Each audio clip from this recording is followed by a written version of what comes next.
Hello, everyone, and welcome to another series of our past paper solution sessions of Cambridge O Levels English Language 1123. And the past paper that we are going to work today is from our May June 2024 exam series, paper number 2, Variant 2. Variant 2 is a variant where the students from Zone 4 are going to be assessed. The paper is of 2 hours and contain 50 marks. As far as the overall structure of the paper is concerned, so we are well aware that we would be given with two sections.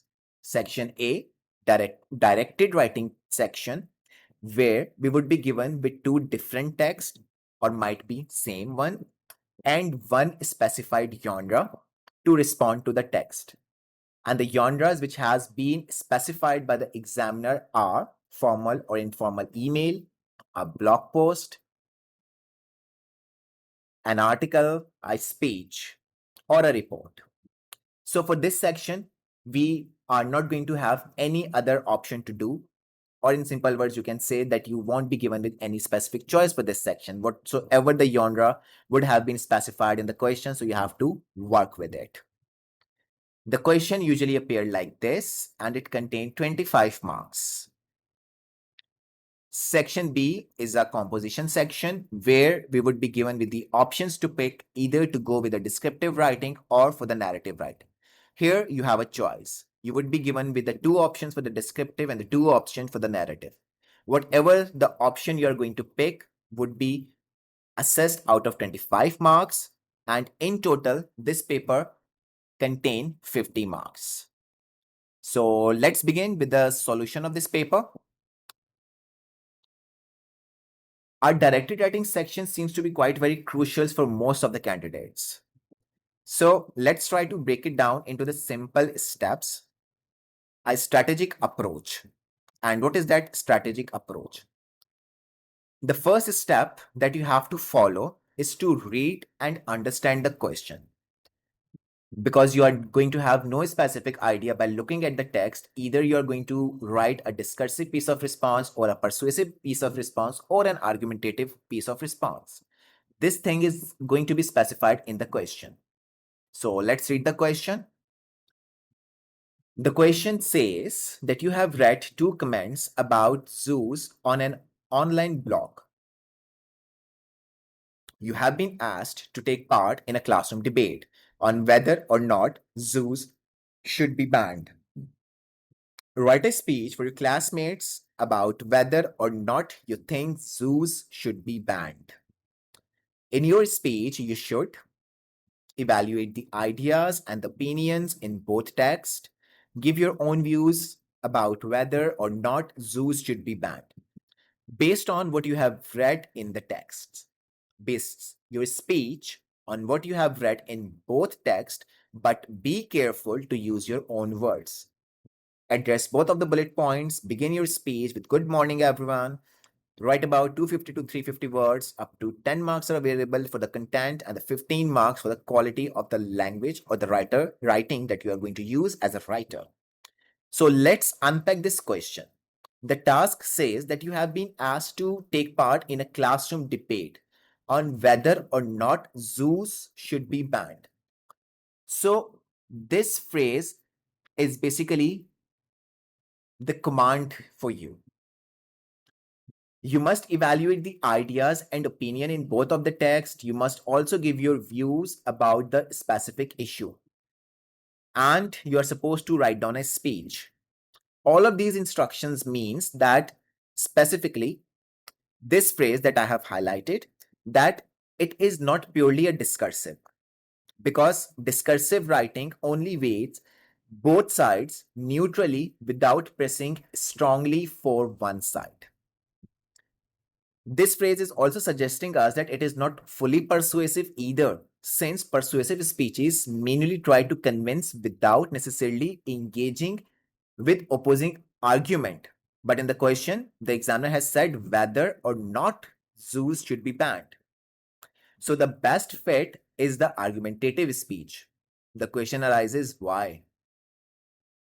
The examiner has used a word debate, and a debate usually require you to take a clear stance.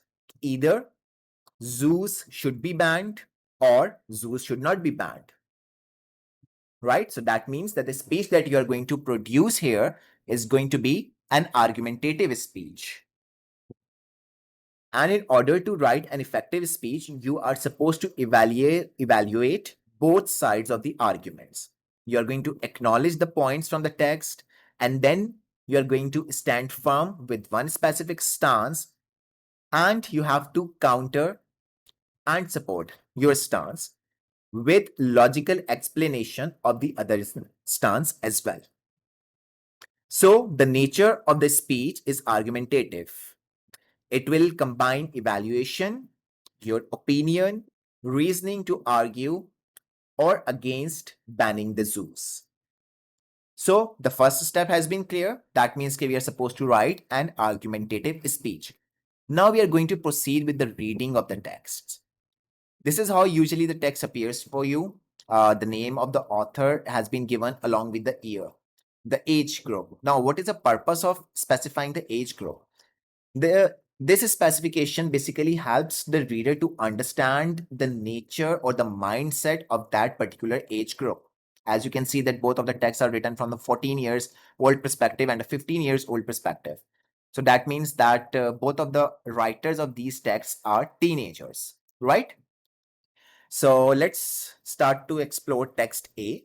Text A is basically written by a 14 years old girl, and it is an online blog post which has been published somewhere in online site.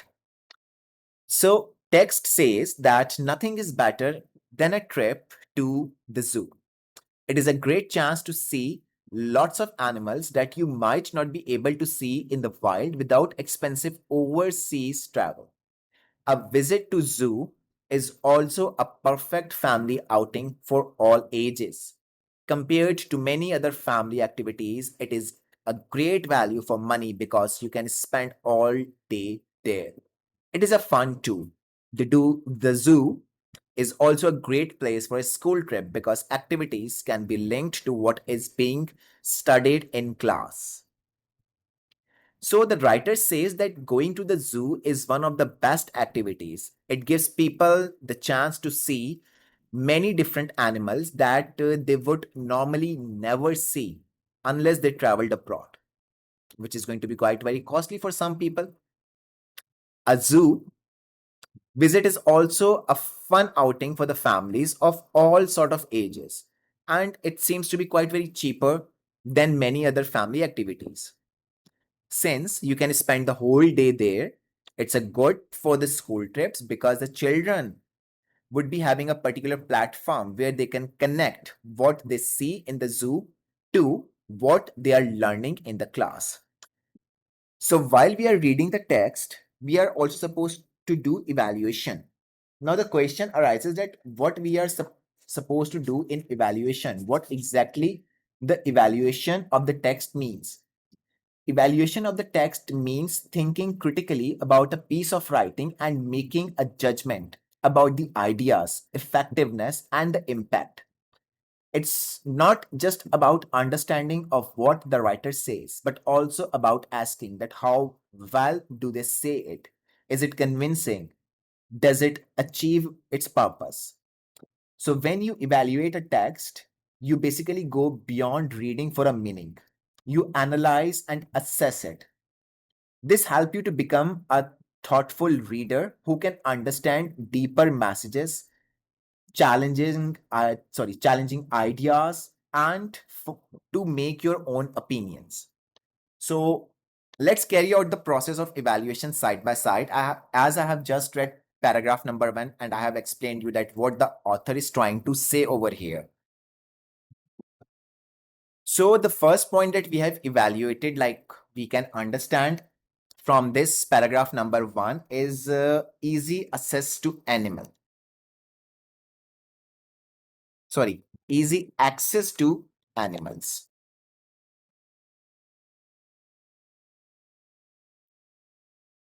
This may stand for the meaning that people can see a wide variety of animals without having to travel abroad, which would be expensive. So the idea that you have evaluated is easy access to the animals. I have further expand on point by just rephrasing the text. But this rephrasing is not allowed from your exam point of view. If we consider the examiner report that was published for this specific exam series, so examiner has clearly conveyed this specific message that candidates are not supposed to rephrase the text. What they're simply supposed to do is to pick the idea from the text and to develop further by adding their own opinion. So rather than adding this specific part, you can come up with any other opinion of your own. Easy access to animal, that means that you can easily go and watch the animals. Like if in case you want to watch an animal, so you need to go to the wildlife. You need to go to their natural habitat, which may require a prior permission and may cost you. There is another opinion that you can add that few animals are not available in your region. For example, if you're talking about Pakistan, penguins are usually not available. But if you want to see a penguin, so either you need to travel to the Arctic, which will cost you a lot. But if penguin has been kept in the zoo, so that means you can go anytime and to see that how a penguin looks like. Another idea that has been presented in this text is family friendly outing. Family friendly outing. This means that a zoo visit is very suitable for all ages and offers good value for money compared to other family activities. You may name few family activities. For example, if you're planning to visit a farmhouse, obviously you're going to book it prior. Maybe the day when you are planning to go, the booking might not be available, or maybe the day when the booking is available, so many of your family members are not available. They are busy in doing their house chores, right? This is how you can add your opinion side by side. So the actual context is that you need to take out the idea from the text and you need to further develop it, right? So let's move on to our next paragraph. The next paragraph says that as well as the chances to see lots of exotic animals, zoo can help to raise awareness of the environmental problems which are causing some species to become endangered. This can help a visitor to change any shopping or the eating habits, which may have a negative impact on these endangered species. So the point that the author want to make here is basically awareness. And awareness of what? Awareness of environmental issues.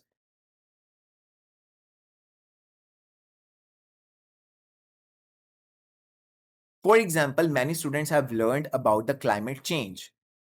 Many of us have been hearing the term global warming. So what exactly the global warming is and how we are going to watch it or how we are going to see it. Although a specific shift in the weather pattern is a clear evidence of the global warming, but connecting it to the perspective of the zoo. If you're going with for a family outing and you are picking up some sort of place, for example, a beach. So obviously you will be carrying a lot of snacks, might be a lunch, and you're going to throw the garbage there, which will affect the marine life as the plastic is an undigestible product. So the plastic is going to stuck or can cause a harm for a lot of marine lives. Similarly, if you are going to pay a visit to any public park, so maybe you're going to do some sort of thing like few people are very fond of smoking, and smoking is an example of emission of carbon dioxide gas. So the carbon dioxide gas level can be increased So this is how you can further expand on your ideas that how the awareness of the environmental issues is being related, if in case you're going to favor this text. Another valid point that I have forgotten to mention in paragraph number 1 is basically the educational value. At the end of this paragraph, the author has clearly stated that it is going to help the students to see what they're learning. As a student, you might have been hearing the term endangered species, and your teacher might have told you that these species have become endangered. The white rhino has been extinct, but you have never seen them because they are not existing in the country where you are living. So maybe any endangered species has been placed in a zoo, and as the endangered species are being placed in a zoo, so the zookeepers or the staff is usually being trained in a way that they used to take a lot of care of that specific sort of animal of the endangered species that they had taken out, and they are working for the welfare of the that animal to restore the natural habit and to reproduce and to increase the number of the individuals. So all of these concepts you have learned in the books, but how they are going to look in a practical life, this is evident when you're going to pay a visit to a zoo, right? Let's go to the third paragraph. Zoos help to protect animals and can also give scientists the ability to study animal behavior in a way that would be impossible in the wild. Often, zoos work together to share knowledge about the animals in their care and to help protect endangered species. The money you pay to visit helps to fund all this. So, why not visit the zoo today? You are sure to have a great day out. So, zoos do not just entertain the people, they also protect the animals and allow scientists to study them very closely in ways that are not possible in the wild. For example, if you want to study the natural habitat of a lion, so a lion is never going to give you an invitation and is never going to bear your presence in the habitat or in the territory where the lion is living. So zoos often work with each other to share research and protect endangered species. Some people criticize the zoos that they are being set up for a business purpose, like they're earning money as they're charging tickets, then they are charging for the shops to be settled up over there. You might find some sort of cafes or the good restaurants in the zoos as well, and because as the families are coming there to spend their time, so obviously those who are not interested at all to cook food and bring it together with them, so they can have a place where they can enjoy the food. But what exactly is happening in the real ground? All the monies that has been earned by the zoo, this money is being utilized very fairly for the restoration of the natural habitat of those animals. Keeping an animal is not a very cheap thing. It's You can relate this example like if you have a pet at home. So obviously you have to take care of the pet. You need to take your pet to the veterinary for every month for a checkup. Might not be every month, after every 2 months. And there is a special food that you are going to purchase to feed that pet. Similarly, the zoo contain a lot of animals.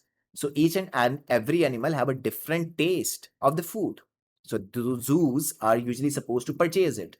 So if zoos are just going to display the animals, so how they are going to afford to buy the food for the animals, right? So this is what the evaluation stands for. Like you just have to pick one idea and then you have to further expand on it by adding your opinion. How we are going to construct each and every paragraph for our main body, this we are going to discuss later on in this video. Moving on to the text B, that is written by Raj, a 15 years old boy, and he says that a trip to zoo might be a great day out, but have you ever thought about what it is like for the animals that live there? Zoos are often overcrowded with lots of animals kept close together. They have much less space than the wild, and this can lead to change in their behavior. Some animals are taken from the wild to be kept in zoo. These animals know what it's like to be free and to live in their natural environment. So they will never be happy. They often live much shorter lives than if they stayed in the wild. So the writer says here that while a trip to a zoo may be a fun activity for the visitor, but it is not really good for the animals because in zoos, animals are kept in small cages, and most of the time, with the presence of a lot of visitors, the zoos are overcrowded. And usually, the wild animals are not habitual to watch this sort of crowd on daily basis.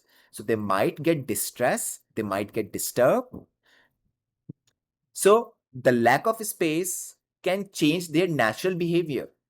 You might have seen few animals who have been kept in captivity, so they behave in some sort of a strange way. For example, if we consider the example of orcas, the black and white whales, which have been trained and to be used for whale shows as well. So you might have seen that their fins turned around whenever they have been kept in the captivity. Another very clear example are the sharks. If you are picking up a shark from a free ocean and you're going to keep that shark in the captivity, so the shark is basically the natural predator, so the shark will stop eating. And in most of the cases, why scientists usually do not keep sharks in the aquarium is this, that they stop eating, and if they stop eating, so their body is going to be lack with energy and they would not be able to survive. Most of the animals, the writer further expands, have been directly taken from the wild and being put into the zoos. For example, if an animal got hurt by the poachers in the in an open wild, so the local authorities report this incident to the zoos or the wildlife department, and the wildlife suggest that if the injury is severe, so the animals should be taken out of that wild and to be kept under the consideration and with a special care till the time the wounds of the animal is going to be healed, and then the animal is being freed out. In some cases, the animal is being freed out, and some cases they are not. So, if you're taking out an animal from a wildlife, the natural habitat where the animal is habitual of living, and you're going to put that animal into a smaller cage. So, first and foremost, the space is not going to be sufficient enough at all for the animal to survive. Plus, so many people would be coming on daily basis to watch that animal, so the animal would go in distress. The writer further expands that staff in zoos often do not have a specialist knowledge about the animals they care for. This can mean that animals are treated badly. Zoos are businesses and their main aim is to make money. The same point that I gave as an example to for the criticism. They put human entertainment first and their animals often have a poor living conditions. While some zoos make a lot of money, others rely on money from the government. Surely, there are better ways of spending public money than on zoos. So, while a trip to the zoo might be a great day out for you, it certainly is not a great for the animals you go to see. The passage also argued that many zoo staffs are not experts in the animal care, which can lead to the poor treatment that the animals are going to receive. The purpose of the zoo is mainly exists just to make money by entertaining people, not for the business of for animals, not for the welfare of the animal. This is what few people think. In some cases, zoos depend on the government funding, and there are so many other government projects that has been delayed just because of the lack of the fund. So the point that the author wants to make over here, that rather than spending fund on the zoo, government should spend the fund on the infrastructure, the other delayed project for the welfare of the people and for the infrastructure of the city. In the end, the passage says that while going to the zoo might entertain the people, but it is not going to entertain the animal at all. They are going to receive an unfair and the harmful treatment, and they're going to live in perilous conditions. Overcrowding and lack of the space, animals are kept in the small areas, unlike the wild, which harms their natural behavior. So these are the points that has been presented by the author of text B. So we have successfully completed the second step of our approach to write an effective response for the directed writing section. We have read the text and we have taken out the ideas. Now, the third thing, we are going to specify our stance as we are going to proceed with an argumentative speech. So we first have to identify if we are going to say in favor or we are going to say in opposition to the specific topic. If we are going to get agree that yes, zoos should be the part of the society, so that means that your most of the points are going to be from text A and the points from the text B would serve you as a counter argument. And if you're going to adopt the stance that zoos should be banned, so that means that main body paragraphs of your speech would be based from the major points of text B, and for the counter argument, you would be just discussing the points that you have evaluated from text A. In this way, you would be able to fulfill all the particular instructions of the question and 10 good marks. That is basically for reading, right? Now, as we are supposed to write a speech, so obviously before proceeding to write a speech, we should recall the do's and don'ts specified by the examiner to work with the speech. So this is the official document issued by the examiner side for writing a specific speech. First and foremost, examiner has specified that before writing a speech, you should come up with a stance, and then you have decided your stance. It would be easier for you to go with the flow of your writing. If you are going to say, yes, zoos should be banned, so that means you know that how you're going to compose the main body paragraphs of your speech. And if you say that the zoos should not be banned, so you would be getting a very clear picture that which text is in favor of it and are the points that you are going to use for it.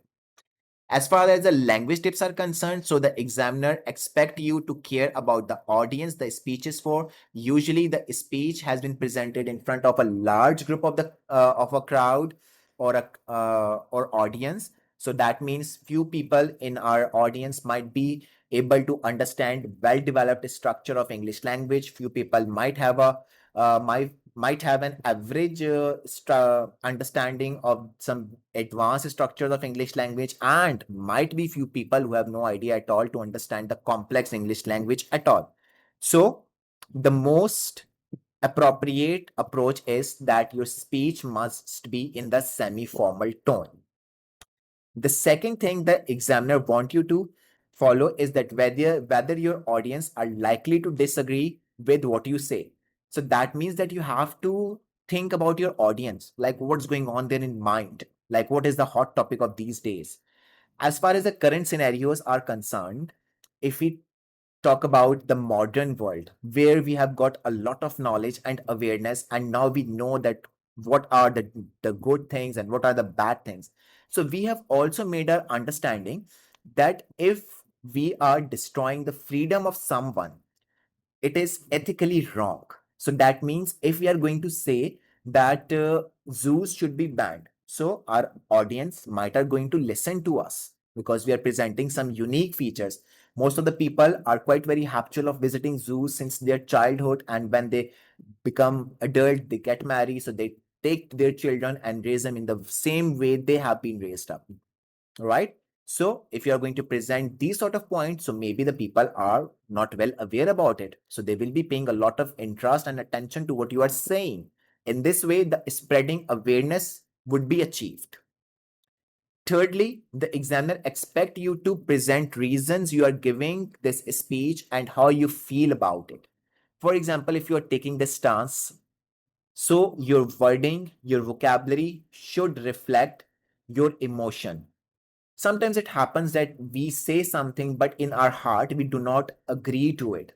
So we should not convey this sort of message in the form of our speech, because just imagine in the practical scenario that if you're presenting in front of the audience and you're giving a speech and your face is totally blank, but you are saying so many things.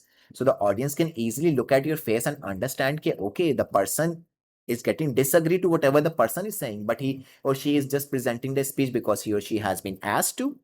So the same thing we have to keep in consideration from our exam point of view. Our examiner, our checker must get this idea the impression that if we are saying that the zoos should be banned, or if we are saying that the zoos should not be banned, so all of our sentence structure and the emotional appeal that we are going to portray in the speech are in alignment to our stance.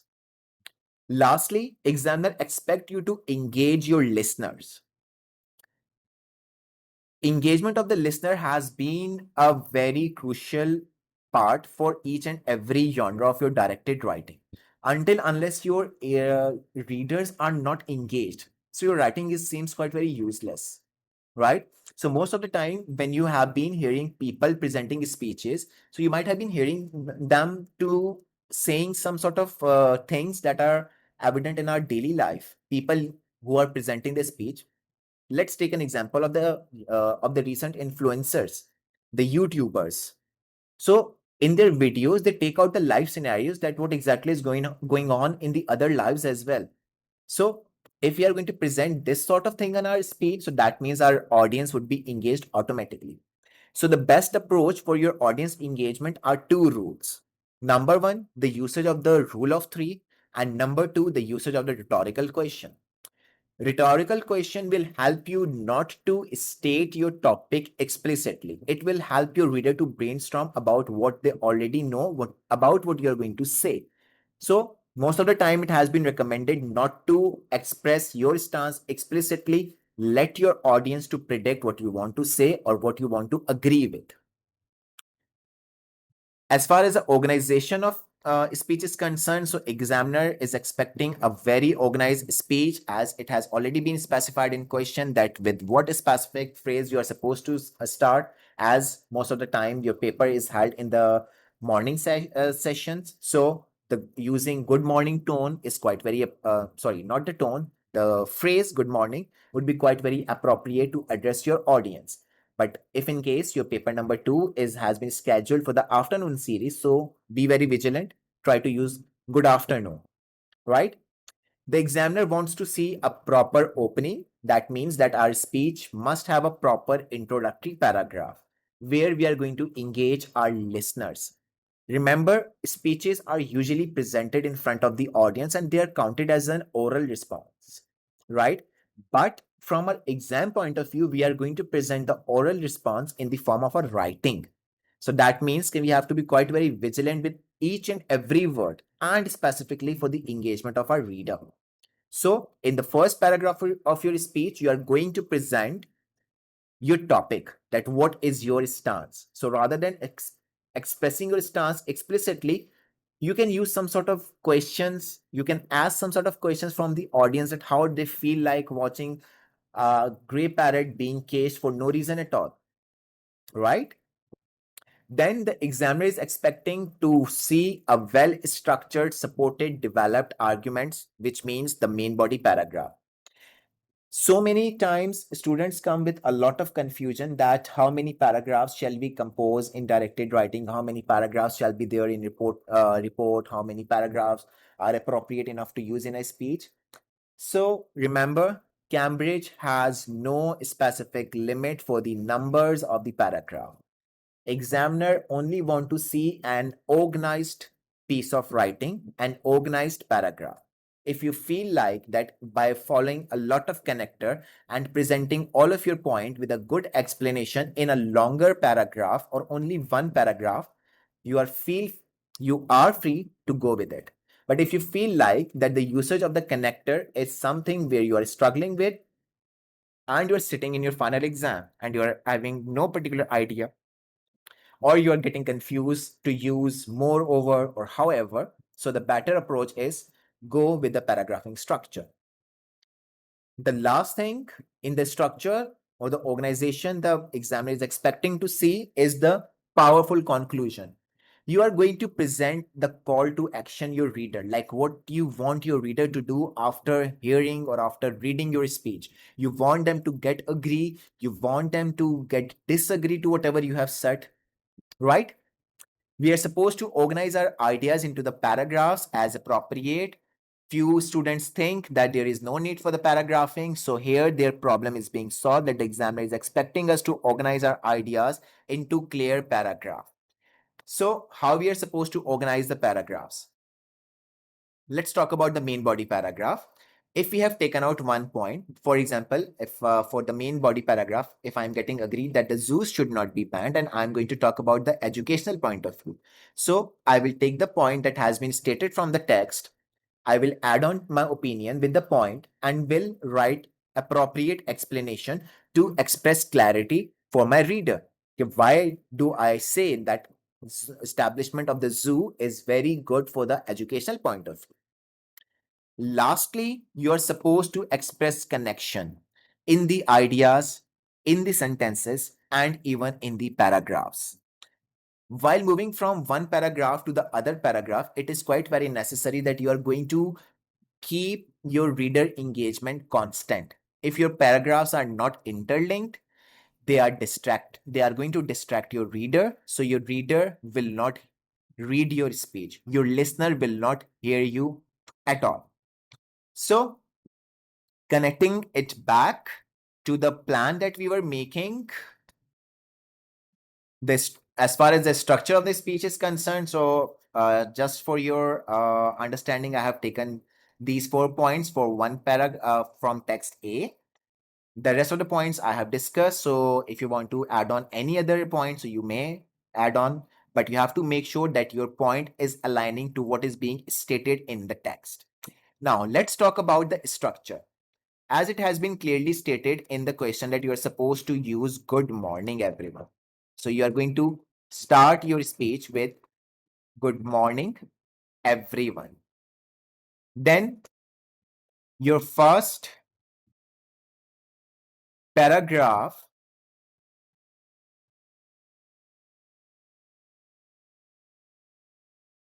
would be of introduction,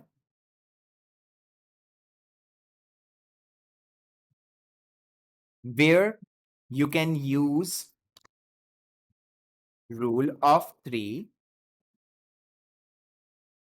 rhetorical question,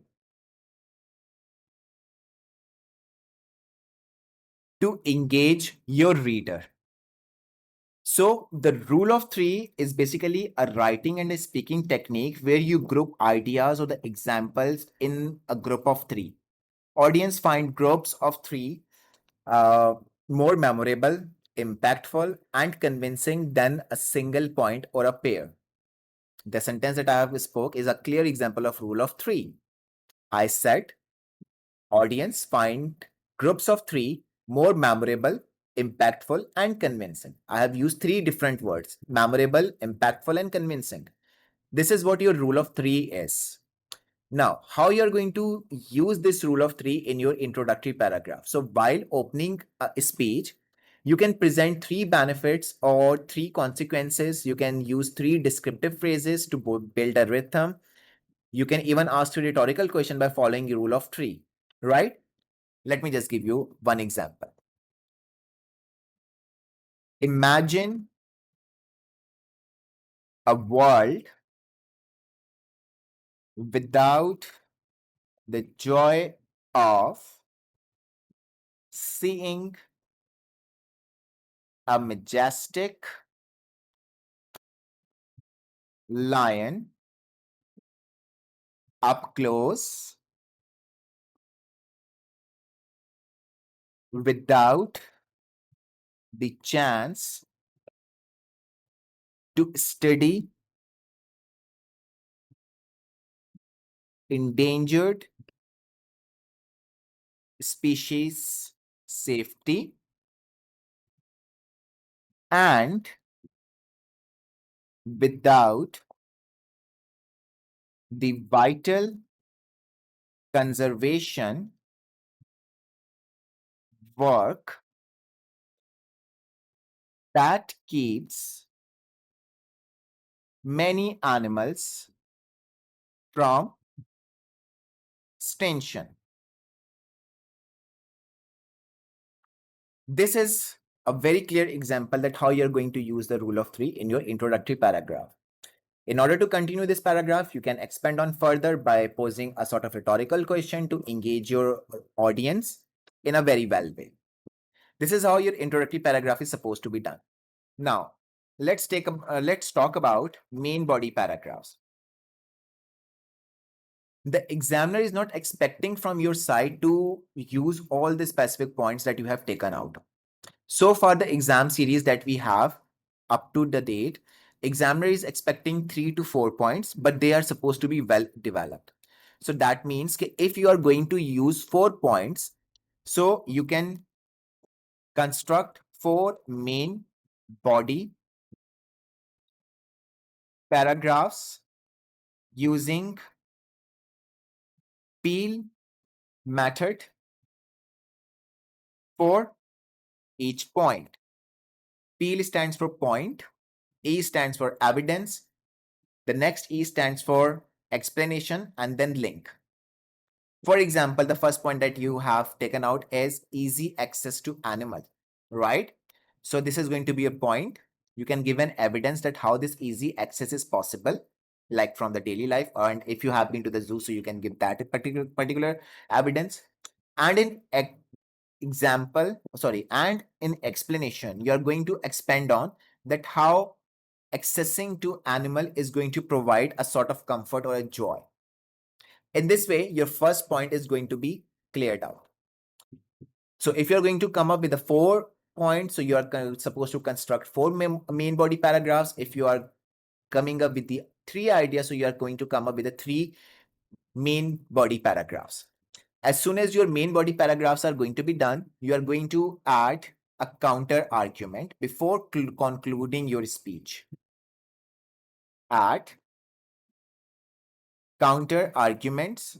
Your stance is that the zoos should not be banned. So that means that now in this paragraph, you would be talking about the other one, right? All the particular points that you have studied from text B, that you have evaluated from text B, you are just going to discuss them in general without explaining them. Remember, for the counter argument para, you are not supposed to provide any explanation. And in the end, the last para is going to be the conclusion, where you have to give the call to action, like what you want to do your reader. If you have been spreading some sort of awareness that why zoos should not be banned, so this message must be cleared out on a very clear way. It is also recommended that you can reinforce the ideas that you have discussed in the main body paragraphs. So this is how you're going to approach the directed writing task. Now, connecting it back to our main paper, section number 2, which is a composition section, and we would be given the choice between descriptive and narrative. The word limit over here is 350 to 450 words. And we are just supposed to pick one question and we are supposed to respond to the question. If you feel like that you are good at the descriptive writing, so you can pick up any descriptive writing, but please make sure that before coming up to this conclusion that you are going to attempt a descriptive writing task, you must have sufficient sensory details for the descriptive writing task. So let's quickly discuss what is a descriptive writing and what is a narrative writing.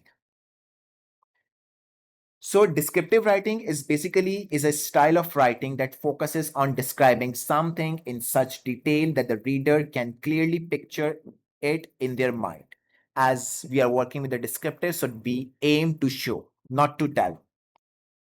Description could be a scene, it could be a description of a person, it could be a description of an object, a description of a feeling, or even a description of a moment in time. The purpose of descriptive writing is not to tell a story or explain something logically, but to create a clear mental image to visualize a reader, to evoke emotion.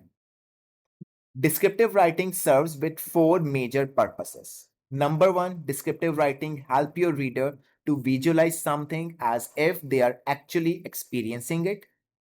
Number 2, descriptive writing helps your reader to set a mood or tone.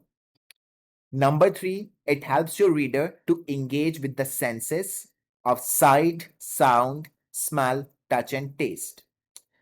Last, number 4, it helps your reader to bring life and depth to a topic making it memorable and meaningful.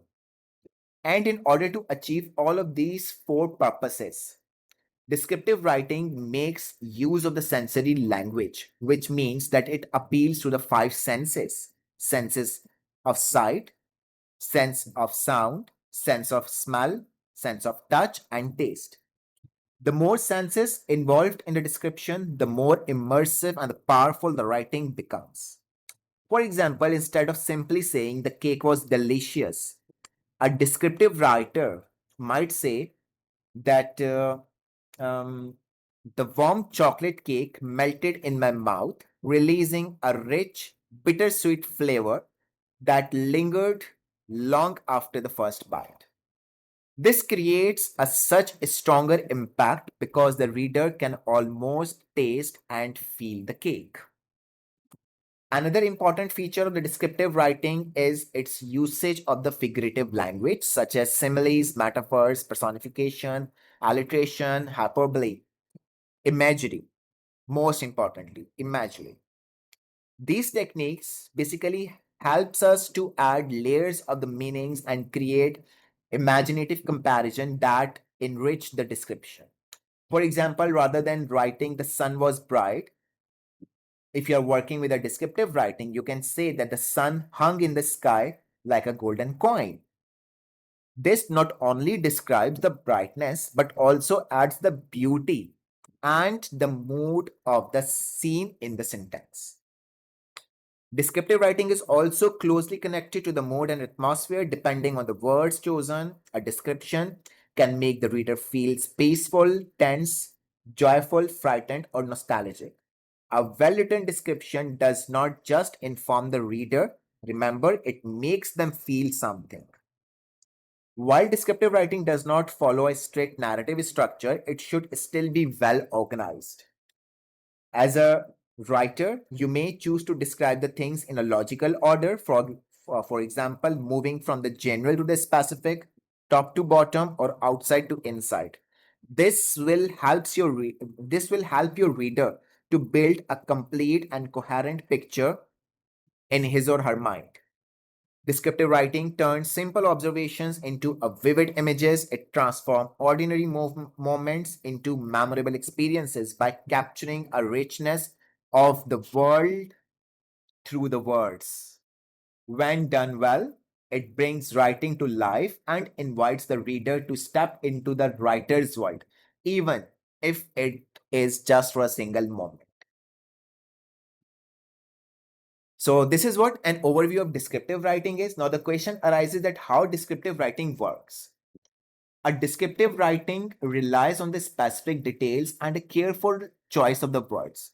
Instead of using plain or the general words, in simple words, the conversational tone, you need to select strong adjectives, strong verbs, or some sort of imaginative figurative language to create a strong image. Rather than just explicitly saying that what exactly is happening, you need to keep consideration that your descriptive is answering what does it look like, what does it sound like, what does it feel like, what can be smelled or tasted, or what is the atmosphere or the mood of the scene that you are describing. Another very common question that where the descriptive writing is used. So if we talk about the practical scenarios, so descriptive writings is commonly found in somewhere in the narrative writing. Descriptive writing is evident in the short stories, in the character sketches, most especially traveling blogs, even in the parts of the persuasive or the informative writing to add imagery or the emotional impact on the reader. As far as the structure of the description is concerned, so you just have to go with a well organized paragraphing, well organized choice of the words, and a well organized appropriate use of the figurative language. For example, if you have been asked to describe one specific sort of event, so you have to make sure that how the event started, how it went well. You are supposed to answer each and every detail in a very chronological order. As far as these questions that appeared in the question paper are discussed, they are concerned. So here, the first question that was given is to describe a scene at an important cultural event, both before it starts and during the event. That means you're not supposed to talk about that how the events end. You need to talk about what was the event, where it was located, what was a sort of crowd who visited the event, how it started, what happened, and what happened till the point it was at its peak. For example, it can be a concert of some famous singer. It can be a theater play. It can be a movie night as well, or it can be any sort of cultural thing. Remember, the focus of the question is cultural. So, if you are considering the examples that I have given, if you are going to go on with the movie night, so the movie night has nothing to do with the culture. So that means you need to cut down the idea. If you are going to talk about concert, so concert might be cultural, but the most important thing, the most appropriate thing that fits or suits quite very good to the culture wherever you are residing to, better to use that event. The second option was describe the scene at a local park or a public garden, both early in the morning and in the afternoon. That means you are not supposed to give any details about what exactly is happening in night or what exactly is happening in the evening. Here you are supposed to provide a description of a place, that how the place looks like in morning. If it is a public park, so most of the times the public parks are filled in the morning time. Public parks are filled with the people who do exercises, who do jogging. Most of the time we can see old people having gossip corners there, right? In afternoon, most of the public parks have been abandoned until unless they don't have any particular sort of activities that has been set up for the afternoon thing. So if you're considering any public park that contains a lot of activity and it opens early in the morning, so drop down the name of that public park in the comment section so that I can visit as well. Moving on to the next option, that is the narrative writing. So before discussing the question, let me give you an overview that what is a narrative writing. Narrative writing basically tells a story. It could be real, a sort of personal experience, or it could be imagined, a fiction one. The main goal is either to entertain or to engage or to move the reader by creating a believable world, relatable characters, and compelling sequence of the events. Unlike other essays, those who focus on the facts and the arguments, usually the narratives are built on emotions, creativity, and the storytelling techniques. Remember, good narratives bring reader into the world of the story and make them care about what is happening. A good narrative writing must fulfill five major elements. Introduction, we are going to talk about the character and the setting. Plot, the rising action, like how the things started to occur. Climax, what exactly the problem is. Falling action, how the characters were involved to solve the problem. And conclusion, what specific impact that problem have on the reader or on the characters. So if you are going to work with the narrative, so you have to make sure that your narrative is going to fulfill all of these five specific sort of elements. Although in my lecture, I have mentioned that there are a few particular sort of narrative or there are certain areas or the specified areas in the narrative where the descriptive language is required. So you need to quite very make sure that if you are describing any sort of event or you're talking about any specific sort of scenario in the narrative writing where the description is necessary, so you need to provide appropriate details for your reader. You need to go with the descriptive tone as well. So the first question that was given for the narrative writing is to write a story which someone unexpectedly receive a very nice gift. Unexpectedly receive a very nice gift. So this question seems to be quite very attractive and easy for most of the candidates. So they can come up with any story. So a story can either be true or can be fake. As far as our examiner requirements are concerned, so we are supposed to tell the experiences which are relatable. That means we need to avoid to go with the imaginary things. The most of the times in your English language paper, the scenarios which have been given are quite very general, like they are the sort of scenarios that may exist in the human life. So rather than creating some sort of imaginary thing, try to put yourself in the shoe, try to put yourself in the condition and think that how it could look like and how the event might go. The second option which was given for the narrative was write a story which include the sentence, "We opened the door and excitedly stepped inside."